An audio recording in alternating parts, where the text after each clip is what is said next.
I recently had a talk with my wife of 11 years. Sadly, it ended with her in tears. This reminded me of a similar situation 3 years ago when I almost lost my job. Back then, my wife, Kate, who is also known as Catherine, was so upset at the thought of me missing our anniversary that she insisted I come home. Fast forward to today. Now it's her who won't be there on our anniversary. I didn't say anything to change her mind. Despite this, the past 12 years have been the happiest in my life. When I first met Kate, she was 24 years old and just starting her career in sales. She visited our architectural firm to convince us to advertise in fancy magazines, which, at the time, we couldn't afford. In the crowd, I couldn't help but notice an enchanting woman with black hair. After discussing the matter with my partner, he helped me grab her attention long enough to ask her out. After our first meeting, she confessed that she knew we couldn't pay for her services. Even with that knowledge, I fell deeply in love with her. Our relationship developed over 6 months, and eventually she moved in with me for another 6 months as she transitioned from a nomadic lifestyle to a stable office job. 4 months later, we tied the knot and became husband and wife. Every day, I still feel like the luckiest person alive for persuading her to marry me. With a sense of urgency, I dialed my boss's number once more. I've been with the company since the beginning. When Craig first started the company, our small team of designers, just 4 of us, achieved remarkable success by reducing production time in various fields. "Craig, I know you're there. Please answer," I pleaded into the phone. Finally, I heard his voice on the other end. "Dan, I'm really busy right now, you know?" He replied shortly, deciding to keep it brief. I said, "Well, I'm leaving right now and won't be back until Monday." In response, he asked, leaving, "Where are you going?" I replied, "I'm going to celebrate my anniversary with my wife. I'll be back on Monday. Have a good trip. Don't forget to knock before entering," he quipped. I chuckled and replied, "You always manage to make me laugh." To which he responded, "You know, I hear that a lot, not from those who really know you." Apologetically, I added, "I'm sorry, but ever since they brought this guy in to run Kate's department, there's been tension in our house. Maybe a break at the hotel will help diffuse the situation," I assumed. "Well, it certainly won't hurt. Just do me a favor. When you're seeking adventure, remember me, Craig Grind." "Deal. See you on Monday," I said. I didn't hang up right away, but asked Craig's secretary, Rosa, for a favor. She knew how to work things out, and I needed a plane ticket. After the conversation with her, I headed home to pack. While packing my suitcase, the phone suddenly rang. "You have 45 minutes to get to the airport for security check. The ticket is waiting for you at the counter in your name," Rosa informed me. She had secured a return flight for me on Sunday afternoon at 1:30 p.m. Unfortunately, there were no available rooms at Kate's hotel, so she booked one 2 blocks away. "Have a safe trip. See you on Monday," Rosa said. Hearing that, I rushed to the bathroom to grab my shaving kit, packed it quickly, and did a quick check of the room, even turning off the coffee maker, which was unusual for me, before hurrying to the car. Over 15 years, I've discovered several shortcuts that helped me reach my destination faster. Despite my high speed, I made it to the flight with plenty of time to spare. After registration, security, and boarding, we finally got on the plane. Once I was comfortably seated, I put on my headphones and played some music. I'm a nervous flyer, and music helps me relax and stay calm. 3 hours into the flight, I was suddenly awakened from a pleasant dream about Kate and me by a gentle tap on my shoulder. I had fallen asleep, which wasn't surprising given my recent lack of sleep at night. Some of it was due to work stress. Kate and I had been going through a rough patch in our relationship for the past few months. For more than 2 months, she had been keeping her distance, not letting me get close.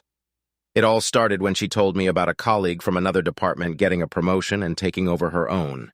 She was determined to prove that this decision was wrong and worked hard to show her worth. For the first 2 weeks, she came home exhausted, constantly discussing strategies to outshine Mr. Paul Reynolds. But over time, her determination waned, and after a couple of weeks, she mentioned that they had started cooperating. I became increasingly anxious as their joint mission to win a big client approached. Thoughts of a possible romantic relationship between them crossed my mind, but Kate always reassured me. Taking my bag out of the overhead compartment, I pondered how to invite Kate to dinner quietly without giving away the surprise. After taking a taxi to my hotel, I struck up a casual conversation with the driver, who happened to mention a charming, dimly lit restaurant located between our 2 hotels. Sounds intriguing. I expressed interest because it turned out to be exactly what I had in mind. After checking in, I quickly showered and rushed out. I wanted to catch Kate before she left for dinner. Glancing at the clock in the lobby, I saw that it was almost 5:30. After observing the bustling street, I decided I could walk to my destination and followed the directions given by the receptionist. The stroll was easy, and I made sure to remember the charming restaurant mentioned by the taxi driver, which happened to be just a few steps from her hotel. Furthermore, when I exited the taxi, I left the driver a generous tip. At 5:50, I entered the hotel lobby and stood in line at one of the reception desks. I exchanged a smile with a woman who motioned for me to come forward. "Hello?" I greeted her warmly. "My name is Dan Cardiff.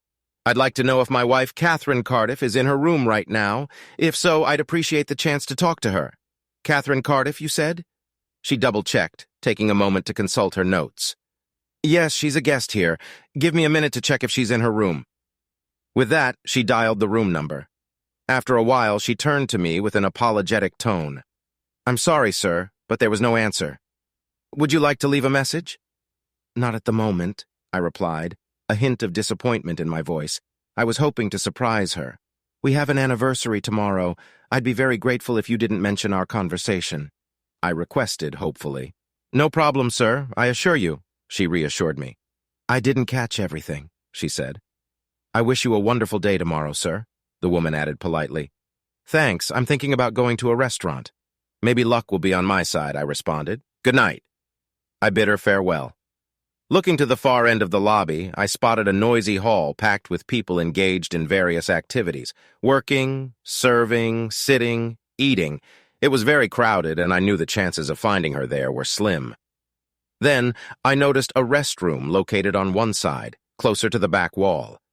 I searched all around, scanning left and right, desperately looking for any sign of her presence. Despite my efforts, she remained elusive. After finishing my business, I settled near the corridor entrance and once again scanned the room. It seemed futile. Finding her in such a crowded place was nearly impossible. But then I unexpectedly caught a faint sound of laughter, reminiscent of hers.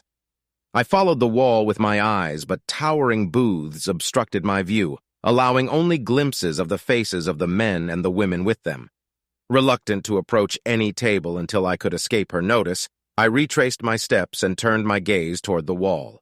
Slowly making my way along the row of tables one by one, I reached the third one from the corridor where I was standing, and there, in that very booth, I saw her. She sat there engrossed in conversation with a man I didn't recognize. She looked radiant, dressed in the same elegant dress she always wore on evenings filled with dancing. Their interactions seemed relaxed, as if they were entirely at ease in each other's company. I couldn't help but wonder what was really going on between them. It seemed far more close than a typical dinner with a colleague. My heart raced as he leaned closer to her, prompting me to instinctively grasp the doorframe for support. As she bent down, their lips met in a tender kiss. Filled with mixed emotions, I decided to leave the doorway and move to the center of the hall. Sinking into one of the padded chairs with a high backrest, time seemed to blur. I sat there, never taking my eyes off their table. Suddenly I heard her laughter again, drawing my attention.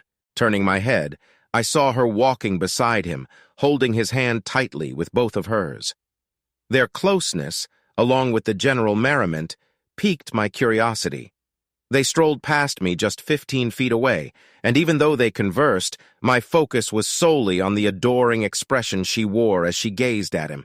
It had been a long time since I had seen such an enamored look. At that moment, my breath caught in my throat, and I was momentarily speechless. I headed for the exit, my expression likely betraying my displeasure, fueled by a surge of determination. I walked straight to the sidewalk. I couldn't take my eyes off them. She clung to his arm, leaning affectionately against him. I watched as they walked down the street, eventually turning a corner and disappearing into a restaurant I had noticed earlier as I snapped out of my trance. I hurriedly headed for the door. Suddenly realizing my surroundings, I decided to slow down, giving them ample time to move away from the entrance. I came to a halt, taking a few deep breaths in an attempt to regain my composure. Undoubtedly, there was meaning in the expressions on their faces, but I desired more, even though I couldn't fully comprehend what it was. Summoning my resolve, I pushed open the door and cautiously entered, staying close to the wall since the entrance was unattended. I patiently stood there, waiting until my eyes adjusted to the surroundings, surveying the room. Finally, my gaze settled on them. Sitting at a table meant for two at the far end, I made my way there, clinging to the walls with my hands. As I sat down at a small table, the waitress promptly appeared behind me. "What can I get for you, dear? What'll it be?" she inquired. I replied, "Double scotch on the rocks." I overheard their conversation. "Our meeting tomorrow isn't until 10 o'clock, so we can celebrate late into the night," he said to Kate in a hushed tone. "I'm glad you didn't let him manipulate you into going home. We wouldn't miss our 2-month anniversary for anything." "I can't believe it's been 2 months," she exclaimed, "and it could have been longer." He remarked, "If only you had accepted my offer at the end of my first week at work," he reminisced. She laughed and added, "I had to play the innocent girl with you, considering that I'm supposedly married." She shook her head in disbelief, recalling the moment when he approached her in the presence of Marge and asked her out, fully aware of his marital status. "Marge actually told me that you liked me. He mentioned we should do something nice for her because she played a significant role in bringing us together," Kate suggested as the waitress approached, served their drinks, and swiftly walked away, raising their glasses. They raised their glasses in a toast to the incredible 2 months they had spent together, and the countless more to come. "I'll do whatever it takes," he said as their glasses clinked together. "There will be many more," she replied cheerfully. The waitress placed my glass in front of me and inquired, "Here you go, dear. Is that all?" I handed her a $1.10 bill and said, "Thank you, ma'am," before shifting my attention back to the adjacent table. They glanced up, but as strangers, my presence seemed inconsequential to them.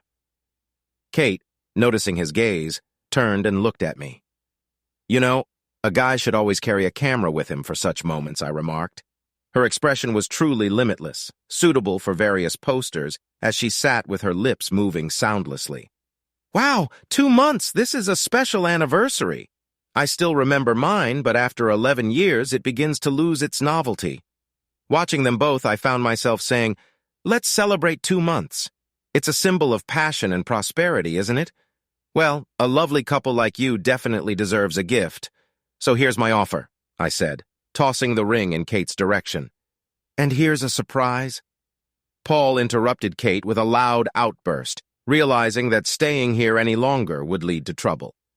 I turned to Kate, who was trying to calm him down, and said, "Tell him how lucky he is that he wasn't in my home. Please contact me and let me know where you'd like to receive your belongings. If you're wise, you'll avoid coming to my house. Applying ice to your nose might reduce the discomfort," I stated, turned around and departed. Leaving the club, I walked briskly back to the hotel. It was unlikely that Kate knew my current address, and given my actions toward her friend, it seemed unlikely that she would pursue me. To create distance between us quickly, I rushed into the lobby. Approaching the front desk, I politely asked, "Excuse me, do you happen to have the contact numbers for airlines? I urgently need to book a plane ticket." The employee inquired. "Certainly, sir. May I inquire about your preferred airline as well as your desired departure time and destination?" After providing all the necessary information, she assured me that she would inform me about the flight details in my room.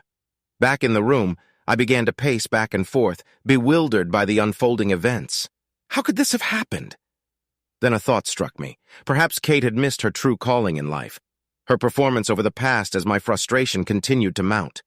I realized I couldn't stay in the room any longer. Grabbing my bag hastily, I descended the stairs to the lobby. When I reached the lobby, the receptionist, who had just finished a phone call, motioned for me to approach. "Sir, if you leave now, you might make the last flight today. Registration closes in 30 minutes. If you miss it, the next flight is in 3 hours," she told me. I replied with a thanks.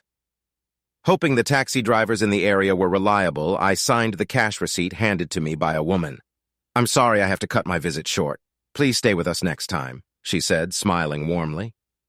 As I headed for the exit, a rush of unforgettable memories washed over me. Rushing out of the lobby, I quickly grabbed a taxi from the nearby parking lot. I asked, "I bet you $1.50 you can get me to the airport in under 30 minutes," as I took my seat.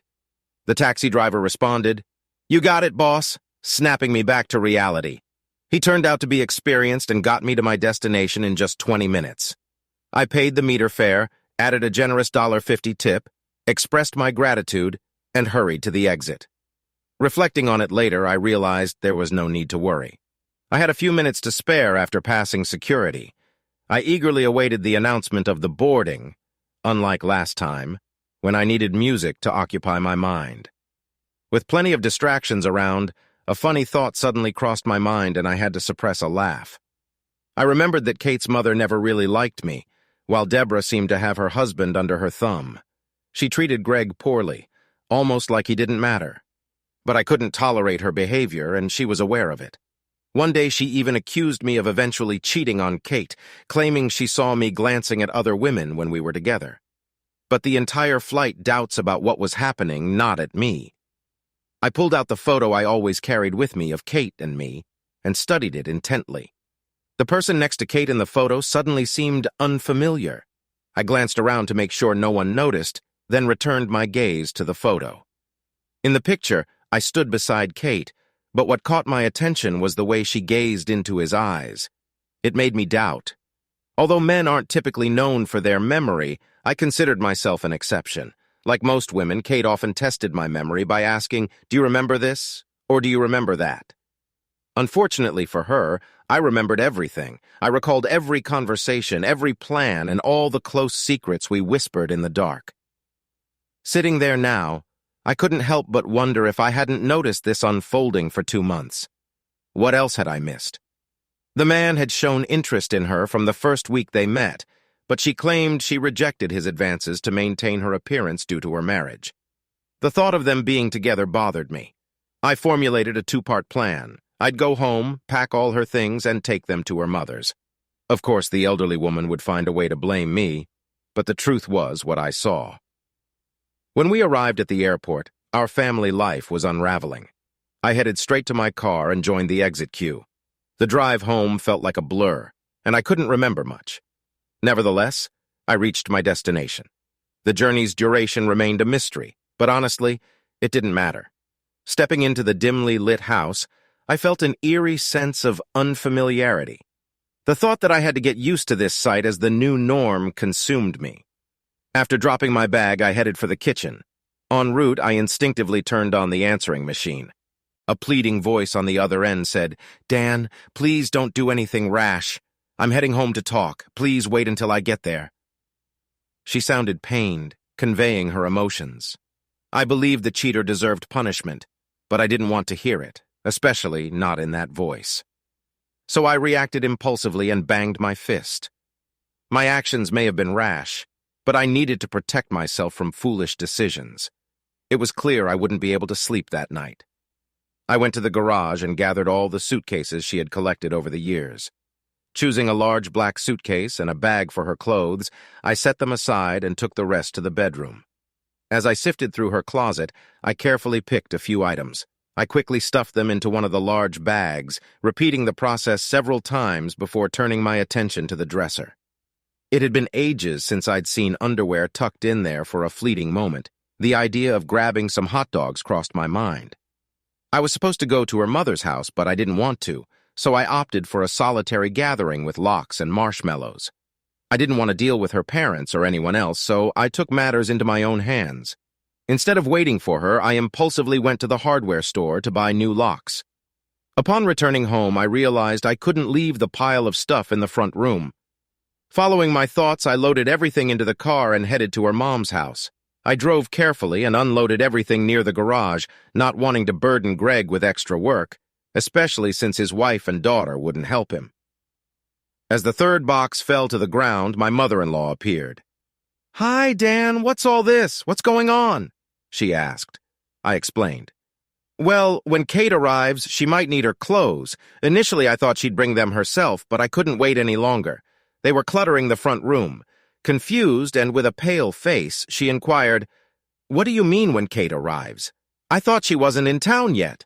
Why would her things be here?' Deborah, I'm not entirely sure how she plans to sort things out, but I assume she might stay with you temporarily. She may be considering moving in with the person she's been spending time with, but I can't say for sure." That's why I brought her stuff, I explained. Seeing her face grow paler, she responded, "What are you implying? How can you accuse my daughter of such things? She had to stay there for work. She'd never cheat on you." Her voice trembled, nearing hysteria. "I even saw them together last time. They looked happy. They were joyfully celebrating their 2-month anniversary at a lively nightclub near their hotel. I repeatedly asked her to join me at home for our anniversary, and she regretfully said she couldn't." Determined? I hopped on a plane to be with her. However, when I arrived, I found them having a close dinner. The atmosphere was romantic, and I didn't want to intrude on their special moment. Besides, witnessing their tender kisses across the table, I needed some time to gather my thoughts. When they passed me in the hotel lobby, I contemplated saying something, but she gazed at him and whispered in his ear. At that moment, I couldn't bring myself to disrupt them either. I just needed some fresh air, so I stepped outside. To my surprise, they left and headed to the nearest nightclub. I sat at a table nearby and overheard her saying she didn't want to leave him on their 2-month anniversary, and he corrected her, saying it was their 3rd month. It dawned on me that if I wanted to leave, I'd have to intervene. I tried to stay inconspicuous, but I knew I had to find evidence. After 10 years of sobriety, I took my first sip of drink. It had been 10 years since Kate expressed concern about my drinking, which she believed could jeopardize our marriage. In response, I gave her my wedding ring, thinking it was a sensible gesture to give each of them something of their own. But honestly, I preferred his gift over mine. Now, as I awaited her return and the inevitable dramatic confrontation, I was sure she'd seek shelter at my doorstep for a while. I stated this to shock her. "You're lying. How can you say such things about your wife, whom you've been with for 11 years? She's told me everything. She's deeply troubled by it.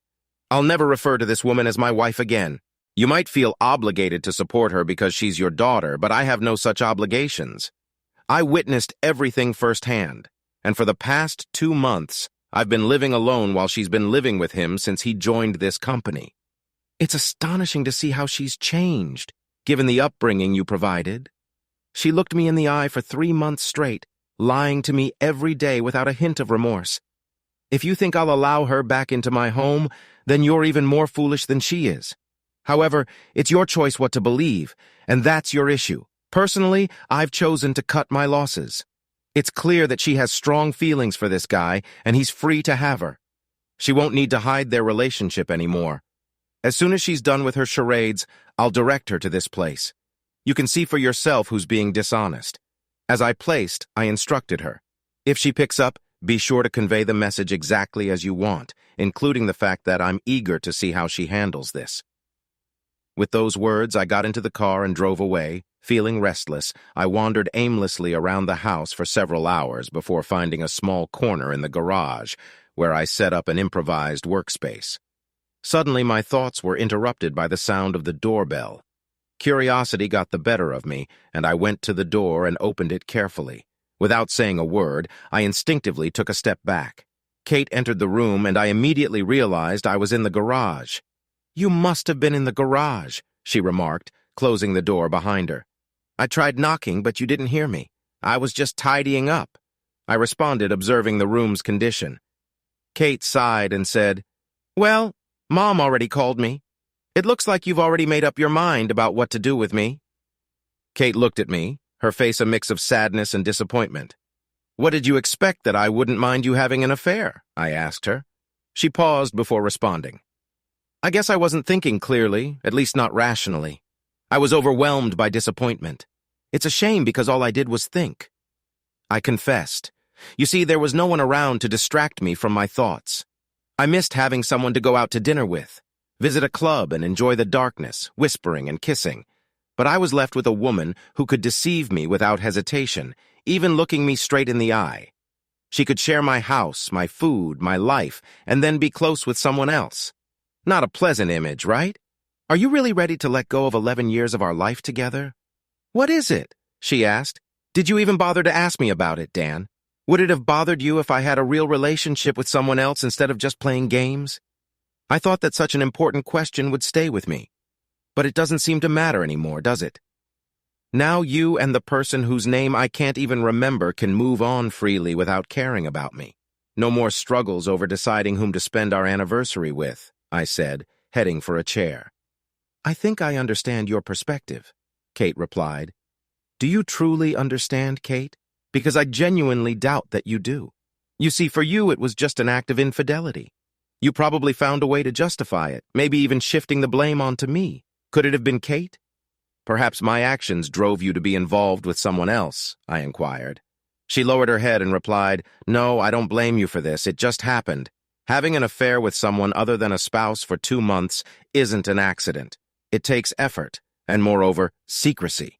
To continue the affair requires additional effort, and let me tell you, honey, you're playing the role well.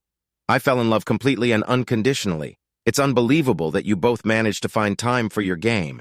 I can't even imagine how it feels to laugh about cheating on me. And that tearful phone call last night, it was a real performance. Maybe you should consider a new career. Your performance could easily outshine the last 3 Oscar winners. I must admit, I had a brief moment of uncontrollable laughter, just a quick, unintended outburst before I stopped it. I don't know where it came from, but it's clear that you don't love me. If that's how you treat someone you love, please spare me your anger. How can you believe that I don't love you after 11 years? She protested, indignant. Listen, Kate, since you seem to enjoy asking questions, here's one for you, given your deep introspection. You know how you usually react to various situations based on this? Imagine that I found out you had a close relationship with another man. But it was a one-time occurrence, not a long-term affair. How do you think I would react? I asked. She leaned toward me and replied in a soft tone. To be honest, I think I would have asked you to leave our house and started divorce proceedings. I thanked her for her honesty and admitted that I had expected such a reaction, even imagining that she might throw something at me. But who knows, I'm used to loud. She responded with a faint smile. Perhaps. Now imagine that for nearly 3 months, every day we spent together meant nothing to me. It was all just an act, a facade to deceive you into thinking our relationship was thriving. In reality, I was going through the motions while my heart belonged to someone else, spending entire days with my mistress after leaving you. Can you honestly believe that I love you after nearly 13 years? Show me some confidence, Kate, I said seriously. It's as if you're implying that you don't care about this situation. The time we spent together was very valuable to me. It wasn't just casual conversation. I genuinely enjoyed being with you, she said. Do you recall the last time we were close, Kate? When was the last time you initiated one of our affectionate kisses? When did you last act like my wife, Kate? After what I've witnessed and heard, I find it hard to believe you're standing here telling me you love me. I'm not naive. I overheard you discussing him with that gossip March as soon as he arrived at the office. And then, to top it off, you both came up with the idea of giving her a gift for bringing you two together. It seems like you've already found your next bridesmaid. All that's left is to find his best man, and the wedding banquet will be ready, I commented, reclining in my chair. So it turns out you're just like me, after all. Should I expect a server to show up at my doorstep? Kate inquired. What is it? She asked. First and foremost, I need to know where you're going to live. You won't find a process server waiting on your doorstep to deliver the divorce papers. I've reserved that privilege for myself, that's it. The case is closed. Escape from Kate and move forward. If you happen to see me with someone else, please don't try to intervene. I stated, What are you trying to prove with this? Kate asked. I probably didn't think I needed to prove anything to you. What I did for myself, not for you. Why would I fight for a man like you? Those who respected me so little thought that I would tolerate or make excuses for the way you treated me. When I gave you the ring, it was a clear sign that you were done. I don't want to invest my energy in something that no longer matters to either of us. I can't forget or forgive, and based on your past and present behavior, it's evident that I'm not a priority for you. So it's time for me to leave you, Kate, and move on. I don't pretend to understand how you expected everything to end, but you certainly ruined everything. Now it's your turn to sleep at his place, I said, locking eyes with her. You're kicking me out and keeping everything for yourself. To be honest, it seems unfair after 11 years, she replied. It always comes down to a deal, doesn't it? Well, that's settled. If you need a house, you'll have to pay for it. As for me, I want to keep the house. I've fallen in love with him. With the extra space, I can finally transform it into what I truly desire. I assumed you and Bast had already found a place, I said. His name is Paul, she corrected. I couldn't care less about that. Really? Do you think he has nowhere to live? I asked. Well, of course he does, she responded. In that case, problem solved, I remarked. I was waiting for your answer, and then it occurred to me. So I guess you don't think his wife will agree to this arrangement, I said, noticing her expression. Wait, did you find out everything about him? How did you know he was married? She asked seriously. This isn't a joke. You really think I'm naive, don't you? Why else would you be here, Kate? So what's the deal? He doesn't want to divorce his wife for you. I hope you haven't seriously considered coming back to me. I've contemplated this particular question. I considered the possibility that our relationship had lasted 11 years. However, upon reflection, I concluded that we're done. This decision was made by you. Let's reminisce about those incredible 2 months you spent together and hope for even more in the future. Keep in mind, as I mentioned before, when I gave you the ring, it signified the end. Please refrain from making excuses about our 11-year history. Those years didn't matter to you in the past and don't matter to me now. Therefore, I'll compensate for those 11 years with a set of legal documents as soon as they're prepared. The house offer remains unchanged. If you don't want to leave the house, you can come back and take whatever you want. It appears you're ready to move on without any hesitation. Divorce me and go on your way. You may be trying to elicit my sympathy, but I want to make it clear that I'm moving on from someone I can't trust living under the same roof with me. I will never trust you again. So what's your plan? Do you want to keep the house for yourself? I asked. No, I have no desire to keep this house. Give me a few days to find a new place, and I'll likely take a significant portion of the furniture, she replied, taking her hand out of her pocket. What should I do with this? She asked, handing me the ring. Do whatever you want with it. Oh, I have an idea. Why not use it as a toe ring? It would fit perfectly on your big toe, given how you treated him. I might actually find some use for it, I suggested. Okay, you know what? I could use some extra money. Maybe I'll pawn it, she warned. Well, you won't get much for it. They buy these things by weight, and most likely you won't even get $1.30. You can't buy a genuine gold ring for your finger for $1.30. But that's just my opinion. It's your ring, so do as you please with it, I stated, turning towards the door. Did you get all my stuff out of the closet? She asked. Yes, I got everything, though I was a bit annoyed with the furniture at the time. I'll call you in a few days. I have to admit I didn't pack your things very neatly. I hope you still have clean, unwrinkled clothes after the trip, I commented. May I take a look? She inquired. Of course. Don't be shy. You know where everything is? I said, noticing a slight frown on her face. I waited patiently as she inspected the room. I could hear her rummaging in the bedroom, then in the closet, and finally in the bathroom. A few minutes later, she returned downstairs, hastily packing cosmetics into a floral zip-up bag. You were thorough. You only missed a few things. I may have to call you when it's time to move, she said with a forced smile. Of course, I'd be happy to help as long as it's not too close to me, I replied, smiling affably, getting up to open the door for her when she suggested going for a walk. I paused for a moment, considering her request, and then an idea struck me. Wouldn't it be too much to ask you to run around instead? I inquired, maintaining a serious expression. Kiss me on the spot, she replied, turning to leave. I wouldn't dare kiss someone who knows where she's been, I retorted, closing the door behind her. That marked the end of our communication. 3 months later, my lawyer diligently filed all the necessary divorce documents, instructing me to pick them up from his office on Monday. My itinerary for the day included 2 stops, first at the lawyer's office, and then at my mother-in-law's house. The sole objective was to obtain Kate's signature on the documents, ensuring she had no false hopes of reconciliation. After parking my car at her house, I paused for a moment, gazing at the familiar facade, contemplating the completion of this final task. It might take some time, but eventually I would find solace and quiet nights again, as this chapter would finally be closed. Exiting the car, I made my way to the front door and rang the doorbell. To my surprise, my mother-in-law answered. Well, Dan, what brings you here? What's going on? She asked. I thought you had forgotten about us already, I replied. Not yet. Is Kate here? I inquired. Yes, she's here. Come on in, she replied, closing the door behind her. A few moments later, Kate entered the room. Kate, I'm here for you to sign these papers. I'll file them tomorrow and then our divorce will be finalized. I just want it to be over, I explained. Kate sighed and said, I don't think I've ever been good enough for you, have I? Do you seriously think I'll just stand by and watch your actions over the past few months?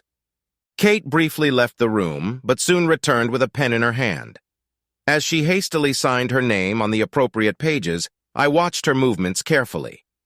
When she finished, she forcefully placed the pen on the table and swiftly gathered everything into a manila envelope ready for archiving. You're free now, she said. Thank you for signing these. Take care of yourself and find happiness. Starting her focus from me to herself, she added, Mom, you can come into the room. Congratulations to you as well, I replied, before walking out the door. As I drove away, a wave of mixed emotions washed over me. I understood that this marked the end of our relationship, and I couldn't shake the feeling that life was about to take a new turn. Just a month later, our divorce was finalized, signaling the start of a completely different life. In due course, I received unexpected news from Kate's father. He informed me that after our divorce, Kate had asked Paul to leave his wife and marry her. However, Paul made it clear to Kate that he couldn't do that. He admitted that their relationship had no romantic feelings for her. It seemed that after such a revelation, Kate had to come to terms with the fact that she would have to continue her life without me and without Paul, learning the lessons from our past relationship. Kate now resides with her parents in search of a new job after being disgracefully dismissed from her previous one, just like Paul, thanks to me. According to her father, Kate is unhappy. She's had several encounters, but they involved either married men seeking only interest or men with questionable reputations. Engaging in indiscriminate close relationships led Kate to contract a psychiatric illness, and she's now in therapy.